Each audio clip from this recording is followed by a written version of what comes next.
Hello everyone, Radhe Radhe. आप सभी का बहुत बहुत स्वागत है। नवरात्रि की चौकी कब और कैसे उठानी है, सामान का क्या करना है, ध्यान से इस वीडियो को देखिएगा। तो चौकी हमेशा नवरात्रि की 10वीं के दिन उठती है। 9वीं के दिन कभी भी किसी को विदा नहीं किया जाता।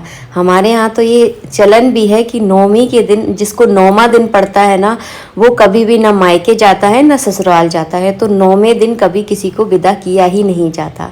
तो ध्यान रखिए, 10वीं के दिन सुबह भी उठा सकते हैं, शाम को उठा सकते हैं। 10वीं के दिन पूरे दिन में आप कभी भी चौकी हटा दीजिए। फूल पत्ते जो भी हमने चढ़ाए हैं सबको एकत्रित कर लेंगे। इनका बाद में क्या करूँगी मैं आपको बताऊँगी। तो सारा सब कुछ एक प्लेट में इकट्ठा कर दे। नवरात्रि में जितने भी फूल वगैरह आपने चढ़ाए हैं सबको इकट्ठा करना है आपको।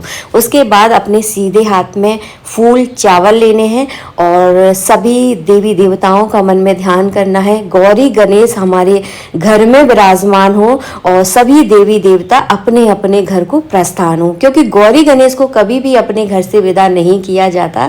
अगर ये विदा हो जाएंगे तो हमारे घर के विघ्न कौन हरेगा। इसीलिए तो गणेश जी को विघ्न हरता बोला जाता है। तो गौरी गणेश को हमेशा अपने घर में विराजमान रखिए, इनका विसर्जन कभी नहीं होता है।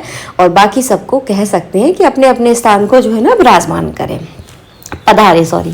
इसके बाद क्या करना है, जो हमने जनेऊ चढ़ाए हैं, ये जनेऊ अगर आपके घर में कोई पहनता है तो आप उनको दे दीजिए, सबसे अच्छा तरीका है। अगर आपके आसपास भी कोई पहनता है तो उनको दे दीजिए, नहीं तो मंदिर में पंडित जी होते हैं उन्हें आप दे सकते हैं। इसके बाद जो कलावा होता है, ये भी जो है ना, जो हमने नवग्रहों पर चढ़ाए थे, षोडश मातृकाओं पर छोटे छोटे कलावा चढ़े थे पहले दूसरे दिन पूजा में, तो इनको जो है ना सब हम एकत्रित कर देंगे। ये सारे कलावा, एक जो बड़ा वाला कलावा है ना, इसको आप इस तरह से हाथ पे जो है ना बांध लीजिए। जब भी मैंने आपको बताया था कि माता रानी पर बड़ा सा कलावा चढ़ाए, तो इसको जो है ना आप अपने किसी बच्चे के हाथ में बांध सकते हैं, अपने पति के अपने हाथ में बांध लीजिए, जैसे आपके यहाँ सुविधा हो।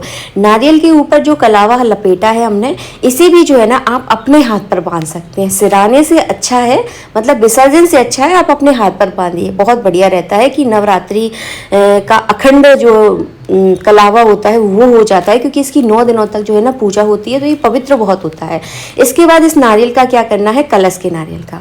कलश के नारियल के 3 ऑप्शन है। आप इसको अपने घर के दरवाजे पर टांग सकते हैं लाल कपड़े में बांधकर, या इसका विसर्जन कर सकते हैं, या फिर प्रसाद के रूप में फोड़कर खा सकते हैं। हमारे यहाँ पर इस नारियल को जो है ना हमारी जो घर की गृह लक्ष्मी होती है उसकी गोदी में डालकर जो है ना प्रसाद के रूप में दे दिया जाता है। आप तीनों में से कोई भी उपाय कर सकते हैं, तीनों ही शास्त्र के विधान के अनुसार है, तो आपको जो तरीका अच्छा लगे वो कर सकते हैं। इसके बाद जो है ना, जो हमने सिपाड़ी रखी थी नवग्रहों पर, इन सारी सिपाड़ियों को हम उठा लेंगे। इन सिपाड़ियों को विसर्जन ही करना है, इनका घर में यूज़ नहीं करना है। तो ये सारी सिपाड़ियाँ वगैरह आप उठा लीजिए। और षोडश मातृका के ऊपर जो हमने हल्दी की गांठें रखी थी, इन सारी हल्दी की गांठों को भी उठा ले, बहुत सारी हो जाती हैं, तो इनका जो है ना विसर्जन ही करना है, इनको अपने घर में आपको नहीं रखना है, इस बात का आप ध्यान रखिए। तो मैं जो है ना सारा सब कुछ इस तरह से समेट लूँगी। और ध्यान रखिए, चौकी हमेशा, चाहे सर्दी नवरात्रि हो चाहे चैत नवरात्रि हो, हमेशा 10वीं के दिन ही उठती है। ध्यान रखिए इस बात को। 9वीं के दिन कभी किसी को विदा नहीं किया जाता। आपके घर में अगर कोई बहू और बेटी भी आए ना, तो उसको भी 9वां दिन अगर पड़े तो उसको भी विदा मत करना कभी, ठीक है। तो यहाँ पर जो है ना सारा मैंने इकट्ठा कर लिया है। देखिए, सुपारी, हल्दी की गांठ, ये सब कुछ जो है ना विसर्जन के लिए ही जाएगा। इसके बाद जो हमने गौरी गणेश रखे हैं, इनको जो है ना अपने स्थान पर विराजमान कर देंगे, मतलब मंदिर में विराजमान कर देंगे। अगर आपके पास गौरी गणेश नहीं थे, आपने सिपाड़ी और हल्दी के रूप में गौरी गणेश रखे थे, तो उनको आप विसर्जित ना करें। उनको जो है ना अपने घर के मंदिर में कुछ समय तक ज़रूर रखें, ध्यान रखें, या लाल कपड़े में बांध कर जो है ना अपनी तिजोरी में भी आप रख सकते हैं। लेकिन विसर्जन कभी नहीं करना गौरी गणेश का।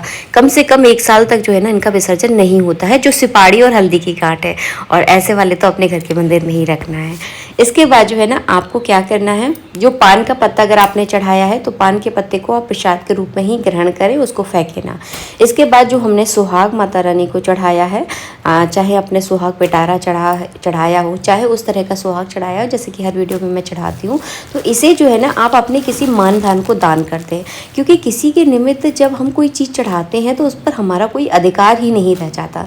तो ये जो है ना हमने माँ दुर्गा को चढ़ाया है, इस पर हमारा कोई अधिकार नहीं है। इसे जो है ना आप दान कीजिए, और दान करने से हर चीज़ में बढ़ोतरी होती है, इसीलिए जो है ना दान पुण्य किया जाता है। आप मंदिर में जाकर भी इसे दान कर सकते हैं। इसके बाद जो आम के पत्ते हैं, इन पत्तों को आप चाहें तो अपने घर के दरवाज़ों पर टांग दीजिए। सबसे अच्छा तरीका है, एक धागा लीजिए, धागा में और सुई लगाकर पूरा बंदरवार बनाइए। 5-7 पत्ते होते हैं, तो पूरा अपने मेन गेट पर आप डाल दी टांग दोगे ना, तो इससे आपके घर को बुरी नज़र से भी उसका बचाव होगा। इसके बाद जो कलश में जल बचा है, अगर मिट्टी का कलश था तो बहुत थोड़ा सा बचा होगा, अगर इस तरह से पीतल का कलश लिया है तो मुझे तो पूरा भरा रहता है। तो इससे जो है ना पूरे घर में आपको छिड़काव करना है, लेटरिन बाथरूम को छोड़कर पूरे घर में आपको छिड़काव करना है।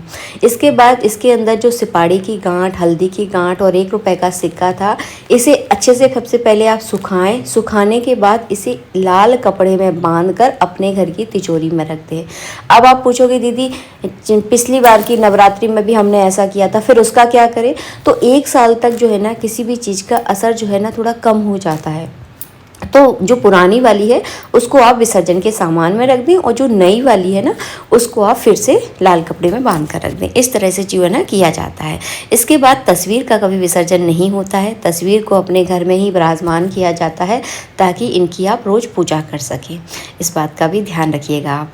इसके बाद आपको क्या करना है, जो आपने चावल लिए हैं इन सारे चावल को आपको इकट्ठा कर देना है। जितने भी पूजा में चावल हमने चढ़ाए थे सब कुछ इकट्ठा कर देना है, और इन चावलों को जो है ना थोड़े से 1-2 किलो चावल और लें, और इन चावलों को जो है ना इसी चावल में जो है ना मिला लें, ताकि किसी का 2-3 दिन का कम से कम काम चल सके। इतने चावल जो है ना आपको दान करने हैं। इन चावलों को आप चाहे तो मंदिर में दान कर सकते हैं, आप चाहे तो अपने किसी पूजनीय को दे सकते हैं, लेकिन इनका दान ही किया जाता है। तो मैंने इनमें और चावल मिला दिए थे, तो काफ़ी 1 किलो के समथिंग ये चावल हो गए थे। तो मैंने जो है ना इन्हें मंदिर में जो है ना मैं दान कर दूँगी। इस लाल कपड़े का क्या किया जाता है, लाल कपड़े को आप अपने घर में रख सकते हैं, इसको अन्य किसी पूजा में जो है ना आप यूज़ कर लीजिए। तो ये लाल कपड़ा मैं अपने पास रख लूँगी, और इसे घड़ी करके मैं संभाल के रखे लेती हूँ। उसके बाद आप चौकी हटा लीजिए।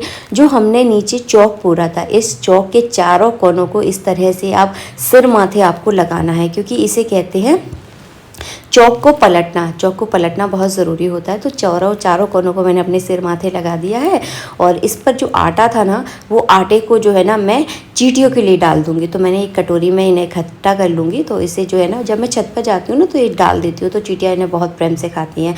और चींटियों को अगर आप आटा खिलाते हैं ना तो इससे जो है ना आपके घर में बरकत होती है। नवरात्रि की चौकी आपको इस तरह से हटाना है। आशा करती हूँ वीडियो आपको अच्छा लगा होगा। वीडियो अच्छा लगा है तो प्लीज़ वीडियो को लाइक कीजिए। अगर जवारे बोए हैं तो जवारे जो है ना नदी में विसर्जित होते हैं। राधे राधे।